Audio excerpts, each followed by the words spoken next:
Okay, we have completed the first law of electrolysis, second law of electrolysis. Z का definition कर चुके हैं and relation between Z, E and F भी देख चुके हैं. E and Z में relation भी देख चुके हैं. तो Z equals to E by F आया था. F is a Faraday constant which has a value 96500 coulomb. इतना वैल्यू होता है. Now we have to frame a formula. एक formula frame करना है और सारे न्यूमेरिकल्स इस पोर्शन का इलेक्ट्रोलाइटिक सेल का सारे न्यूमेरिकल्स उसी पे सॉल्व हो जाएगा. Okay, listen. एक टर्म होता है नंबर ऑफ इक्विवेलेंट, वही एक होता है इक्विवेलेंट वेट और एक होता है नंबर ऑफ इक्विवेलेंट. तो अब ये मैं ऑलरेडी रिडॉक्स रिएक्शन में पढ़ा चुका हूँ, तो अगर समझ गए हो तो ठीक है, नहीं समझे तो लिख देना चैट कमेंट सेक्शन में, मैं वापस पढ़ा दूंगा. तो अभी लिख देना. अभी देखो, अभी सपोज कर लेते हैं कि एक सॉल्यूशन है CuSO4. अगर इसमें करंट पास होगा तो ये Cu2 प्लस SO4 2 माइनस ये पोर्शन है. तो एक नंबर ऑफ इक्विवेलेंट एक मैजिकल टर्म. अभी क्या होता है, number of equivalent of this एक भी रिएक्शन में number of equivalent of this copper sulphate is equals to number of equivalent of this copper ion is equals to number of equivalent of this sulphate ion. Okay, number of equivalent एक chemical reaction में जितने भी reactants and जितने भी products होंगे उसके number of equivalent term जो होता है वो हमेशा इक्वल होता है. ओके, तो नंबर ऑफ इक्विवेलेंट का एक बेसिक फॉर्मूला है नंबर ऑफ इक्विवेलेंट. ओके, तो इसका जो बेसिक फॉर्मूला होता है वेट बाय में इक्विवेलेंट वेट, यानी मास बाय में इक्विवेलेंट मास, वेट बाय में इक्विवेलेंट वेट. अब फर्स्ट लॉ हम क्या पढ़े थे, first law of Faraday's, W equals to ZQ. W equals to ZQ. Instead of W can be write ZQ by में E. Okay, ये लिख सकते हैं. हाँ, अब देखो, इंस्टेड ऑफ Q फिजिक्स में हम क्या पढ़ते हैं, इंस्टेड ऑफ Q उसे भी मैं चेंज कर देता हूँ. Q की जगह पे क्या जानते हैं, IT. तो instead of Q can be write ZIT by में E. ओके, अब क्या लिख सकते हैं, अब Z की जगह पे क्या जानते हैं, E बाई F. अब इस Z की जगह पे suppose E by F put कर देंगे, ये IT बाई में E हो जाएगा. तो E और E कैंसिल हो जाएगा, तो it will be IT by में F.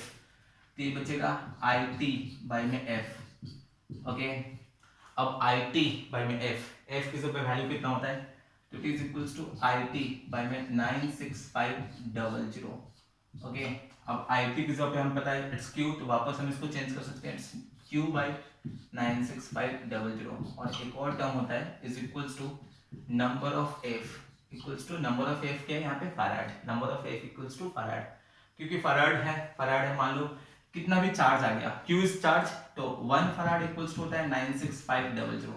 तो समथिंग सपोज कर लो इतना चार्ज दिया हुआ है, चार्ज इज गिवन, सपोज इतना चार्ज दिया हुआ है 82967 कूलम, इतना दिया हुआ है, and we have to convert this one into farad. तो क्या करेंगे, we will divide simply by 96500. तो ये जो टर्म आ जाएगा, ये इतना से कूलम कर देगा, ये पोर्शन हमारा फराड आ जाएगा. तो वही हो गया नंबर ऑफ फराड, ये फॉर्मूला आ गया. ओके, तो आई होप ये सब समझे होगे.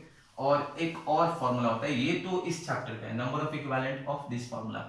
अगर क्लास 11th में मोल कॉन्सेप्ट चैप्टर पढ़े हो, some basic concepts of chemistry पढ़े हो, वहां पे टर्म्स ऑफ सॉल्यूशन पढ़े हो, या क्लास 12th में ही सॉल्यूशन पोर्शन पढ़े हो, तो नंबर ऑफ इक्विवेलेंट के लिए एक देखो फॉर्मूला होता है. ये नंबर ऑफ इक्विवेलेंट का फॉर्मूला क्या है, ये weight by equivalent wait. Okay, अब इक्विवेलेंट वेट के लिए फॉर्मूला क्या है, ये इस चैप्टर से रिलेटेड है. अभी जो बताने वाला हूँ ये तुम्हें मिल जाएगा some basic concepts of chemistry में, वहां पे मिल जाएगा. ये रिडॉक्स रिएक्शन में भी पढ़ाता हूँ मैं 3 बार पढ़ा देता हूँ. रिडॉक्स रिएक्शन में पढ़ा देता हूँ, some basic concepts of chemistry में पढ़ा देता हूँ, और एक सॉल्यूशन में पढ़ा देता हूँ चैप्टर्स क्लास 12th में, सॉल्यूशन चैप्टर में, और एक यहाँ पे ही बता देता हूँ. देखो, तो equivalent weight equals to formula होता है वेट बाय में mole atomic mass. Equivalent weight equals to atomic mass by में x फैक्टर.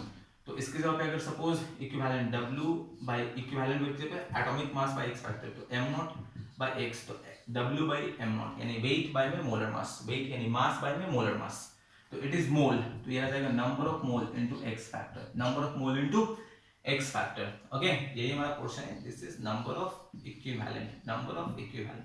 तो वेट बाय इक्विवेलेंट वेट, उसी को मैंने तोड़ा number of moles into x factor. वो कैसे, तो वेट की जगह पे क्या, इक्विवेलेंट वेट की जगह पे क्या, atomic mass by x factor. यहाँ पे पुट करेंगे एटॉमिक मास E है, तो E की जगह पे atomic mass by x factor ऊपर चला गया, तो ये दोनों को मिलाकर number of moles into x factor, n is number of moles.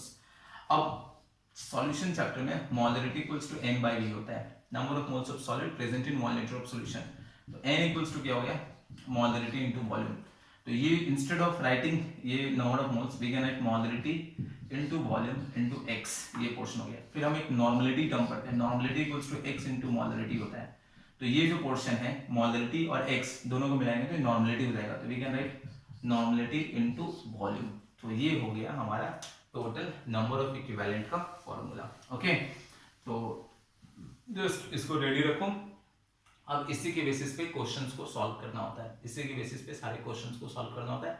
अभी तो हम इलेक्ट्रोकेमिस्ट्री पढ़ रहे हैं तो हमारा सारा क्वेश्चंस इसके बेसिस पे होगा, बट एंट्रेंस एग्जामिनेशन में नीचे वाले क्वेश्चंस, नीचे वाले फार्मूला का भी इंपॉर्टेंस है। ये फार्मूला भी इलेक्ट्रोकेमिस्ट्री के साथ मिक्सअप करके दो फार्मूला को मिक्सअप करके क्वेश्चंस होते हैं।